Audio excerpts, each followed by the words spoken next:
ঝগড়া তুমি বিষ্ণুর ছেলে না? না তো, অনুপদ চৌধুরী আমার বাবা। বুঝলাম, তোমার পাটাও দেখছি তোমার কথার মতোই টেরা। সকাল সকাল আর কাউকে পেলে না, আমার ছেলেকে নিয়ে পড়ে গেছো। হয়ে গেছে বলো। হ্যাঁ, একটু বেশি বড়ই হয়েছে, চোটটাও বেশ বড়ই পেয়েছে। চোট পেলে কি করে? ফিল্ডিং করতে গিয়ে। অফ, যেটা একটা ঘড়ি কিনেছি বুঝলি, দে হাতটা দেখো।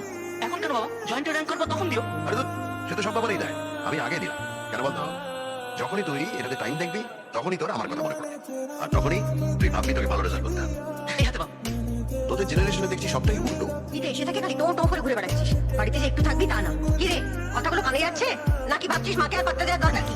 আরে এটা তো পাড়ার মন্ডল টেলারই বানাতে পারো তো। আমার কি ছিড়ি, এটা পরে না পুরো জোকার লাগবে তোকে। না, নতুন শার্ট কাজে লাগাবে না কিন্তু। এগুলো তোকে দেওয়া না দেওয়ার সমান। হয়তো আমি চিঠি লিখি, লেখা তো দূর, কখনো ওদের খুলে দেখিস না। তুমি কেমন আছো, আমি ভালো করে পড়াশোনা করছি, লিখেছিস কখনো? তুমি না মা, সে ছেলেই রয়ে গেল। এখন সব চিঠি চলে না। আমি পড়তে পারি না, তোদেরকে হাসে। আর ফোন অ্যাড্রেস লেখা কেন?